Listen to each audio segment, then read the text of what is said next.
सभी साथियों को नमो बुद्धाय। जय भीम, जय भारत, जय संविधान, जय मूल निवासी। साथियों, ये हमें सोचना होगा कि जो लड़ाई हम लड़ रहे हैं, ये भी हमें सोचना है कि जिस लड़ाई को हमने लड़ रहे हैं, इस लड़ाई में हमें कौन कौन लोग साथ देंगे। क्या हमारी संख्या है, क्या बौद्धों की संख्या है, और अगर बौद्धों की संख्या कम है तो इस लड़ाई में उनकी संख्या किस तरह से बढ़नी चाहिए, हमें क्या करना होगा, इस पर भी सोचना जरूरी है। आप देख रहे हैं कि अयोध्या राम मंदिर के लिए कब से लड़ाई हो रही थी, और अयोध्या राम मंदिर का मनचाहा फैसला भी लिया और राम मंदिर बना भी। तक कब बना, इस पर भी दिमाग लगाने की जरूरत है। अगर आप बोधि मंदिर को आप चाहते हैं कि हमारा अपना अधिपत्य हो, और ये भी आप जानते हैं कि ये देश भारत के संविधान से चलाया जा रहा है, ऐसा हम लोग मानते हैं। लेकिन कुछ लोग ऐसे भी कहते हैं कि ये देश भारत के संविधान से नहीं चलाया जा रहा। तो जब ऐसे लोग बोलेंगे कि इस देश को भारत के संविधान से नहीं चलाया जा रहा है, तो लोग आपसे पूछेंगे कि आपके पास कौन सा जवाब है, आप कैसे साबित कीजिएगा कि इस देश को भारत के संविधान से नहीं चलाया जा रहा। आप ही से प्रश्न करेगा। तो आप खुलेआम कह सकते हैं कि अगर भारत के संविधान से यह देश चलाया जाता तो बौद्धों के हाथ में बौद्धि विहार होता, ये कह सकते हैं। अगर इस देश भारतीय संविधान से अगर देश चलाया जाता तो सभी को अपने धर्मों पर अधिकार है। वही संविधान कहता है कि सभी धर्मों का, जो धर्म जिस धर्म के लोग हों, जिसके अनुयायी हों, उसके रक्षक, पुजारी, कर्ता धर्ता उनके ही अनुयायी होंगे, ये संविधान कहता है। लेकिन बौद्ध धर्म में ऐसा नहीं है। इसका मतलब है कि आप इस देश को संविधान से नहीं चला रहे। ये प्रूफ है, एक जीता जागता आपके पास एक सबूत है, सबूत के रूप में आप पेश कर सकते हैं। और अभी हम लोग प्रयास करते हैं कि जय भीम बोलने वाला बुद्ध का अनुयायी होगा, ऐसा मान लेते हैं कि जय भीम बोलने वाला साथी वो बौद्ध धर्म वाले को सपोर्ट करते हैं, ऐसा ही लोग मानते हैं। लेकिन ऐसा है नहीं, क्योंकि जब जय भीम बोलने वाला बुद्ध के अनुयायी को, बौद्धों को अगर साथ देते तो ये कब का रद्द हो जाता। क्यों? क्योंकि जो जय भीम बोलते हैं वो पूर्ण रूप से अभी बौद्ध के विचार से अवगत नहीं है, बुद्ध के विचार में नहीं आए, और न वो बाबा साहब के विचार में आए। क्योंकि जय भीम बोलते जरूर हैं, लेकिन अभी भी हिंदू के ही साथ देता है, हिंदू तरफ झुकाव है। 90% व्यक्ति हमारा जो भारत के मूल निवासी है, जो यहाँ के लोग रहने वाले हैं, उनका ये धर्म अगर मानते हैं, बाबा साहब के अगर धर्म मानते हैं, तो हमारे ही 90% में से 85% लोग उसकी तरफ हैं, और हम उससे उम्मीद लगा बैठते हैं, ये गलत, धोखा खा जाएंगे। और हमारे अगर ऐसा है तो हम जिसको सांसद बना रहे हैं, जो रिजर्वेशन से जा रहा है, जो बाबा साहब के संविधान से जा रहा है, जो रिजर्वेशन में है ऑलरेडी, जय भीम वाले हैं, और एससी के लोग हैं, ओबीसी के तो नहीं है। ओबीसी को तो हम गाली गलौज नहीं कर सकते क्योंकि पूर्ण रूप से हिंदू बना हुआ।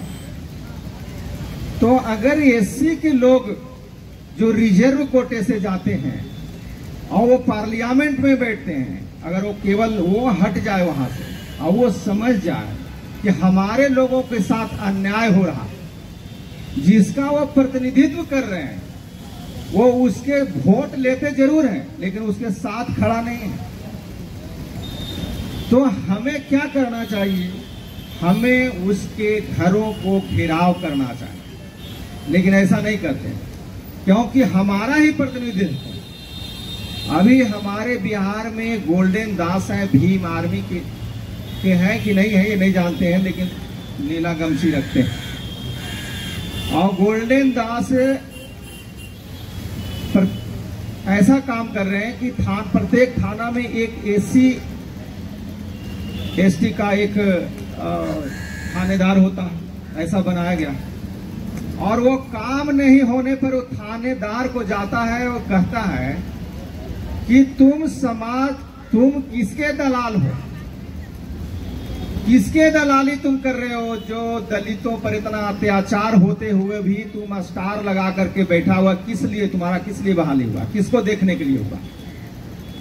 गद्दार कहता है, दलाल कहता है, उसको साबित करता है, कहता माने उसको माने जो प्रतिनिधित्व करने गया है उसको जगा रहा है।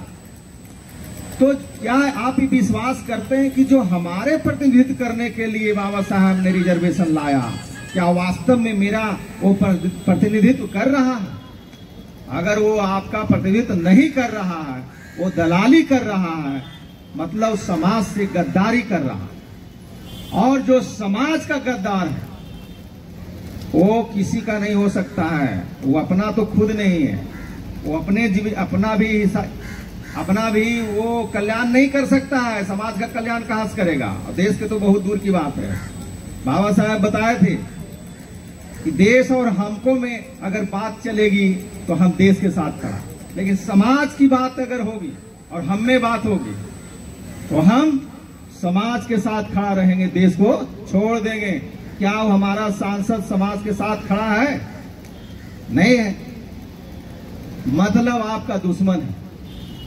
साफ शब्दों में जानिए कि वो आप ही का दुश्मन, आपके कौम से, आपके लोग को रहने वाले और आपका ही दुश्मन बना हुआ है। उसके सुधार के लिए आपने क्या करा? क्या है आपने उसको घेराव किए? विधायक और एमपी के घरों को घेराव होना चाहिए। और घेराव किसको करता है? डीएम को, जो चपरासी और कर्मचारी होता है। वो कर्मचारी है, वो क्या करेगा? डीएमएसपी क्या करेंगे?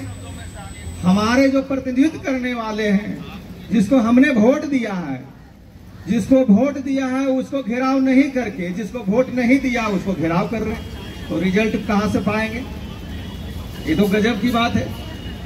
जिस विषय की परीक्षा होती है उसी विषय की एग्जाम होना चाहिए, या जिसको हमने कर्ज दिया उससे मांगेंगे तो कर्ज मिलेगा या वापस मिलेगा?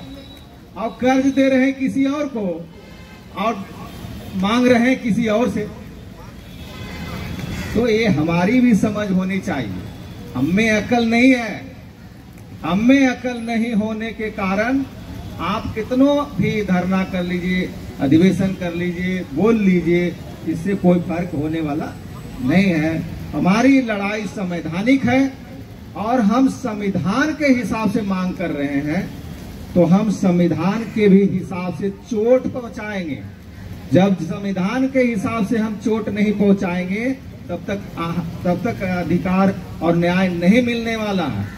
न्याय आसानी से भी नहीं मिलता इस देश में।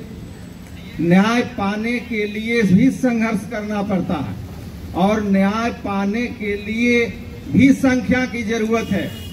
अगर आपके पास संख्या नहीं है तो आपको न्याय नहीं मिलने वाला है। और न्याय शब्द सत्ता से जुड़ा हुआ है। न्याय शब्द सत्ता से जुड़ा हुआ है, तो सत्ता में भी आप इफेक्ट डाल सकते हैं, इसकी भी ध्यान होनी चाहिए। अगर आप सत्ता में इफेक्ट नहीं डाल रहे हैं, आप प्रभावित नहीं कर रहे हैं, तो आपको भी न्याय नहीं मिलने वाला है। तो साथियों, एक मेरा यही मैसेज है, विनती है आप लोग से कि उन्होंने अगर बुद्ध कहिएगा तो हम अगर बौद्धिस्ट कहेंगे तो हमारी संख्या कम है, एसी कहेंगे तो हमारी संख्या कम है, ओबीसी भी कहेंगे तो हमारी संख्या कम है। अगर हम कहें कि इस देश का मूल निवासी है और इस देश की मूल निवासी होने के नाते हम इस सत्ता पर हमारा अधिकार है, यूएनओ ये साबित बना दिया है, कानून कब का बन गया कि किसी भी देश का शासक कोई भी विदेशी वहां पर नहीं शासन कर सकता है।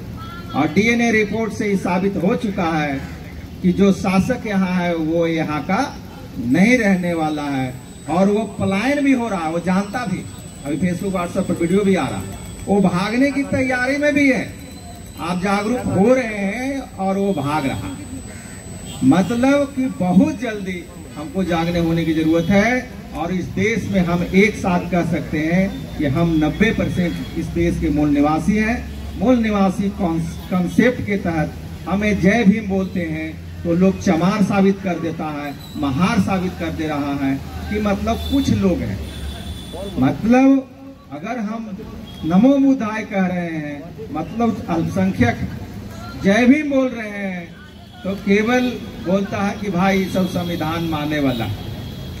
अगर जय मूल निवासी कहते हैं तो पूरे ताकत में आप हैं। इस देश मूल निवासी का है, ये देश मूल निवासियों का है और इस देश का शासक मूल निवासी होगा और जो चाहेगा सो करेगा।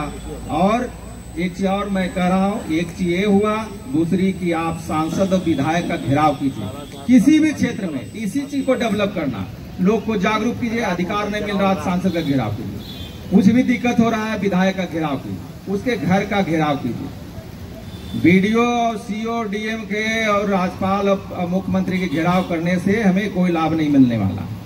हम अपने क्षेत्र में जिसको हमने विधायक बनाया, जो हमारा प्रतिनिधित्व कर रहा है, हम उसका घेराव करेंगे, हम उसके साथ धरना देंगे, हम उनको एप्लीकेशन देंगे, हम उसको स्टैंड करेंगे। अगर 131 विधायक अभी रिजर्व कोटा से है, अगर हम उसको स्टैंड कर दिए तो हमारी सरकार होगी, या सरकार हम गिरा सकते हैं, चाहे सरकार बना सकते हैं। और जब आप सरकार होइएगा तो अयोध्या मंदिर में मनचाहा न्याय मिला, जैसे चाहा वैसे न्याय मिला, वैसे आपको भी न्याय मिलेगा। इसी साथ मैं अपने तरफ से अपने वाणी को विराम देता हूं। नमो बुद्धाय, जय भीम, जय भारत, जय संविधान, जय मूल निवासी।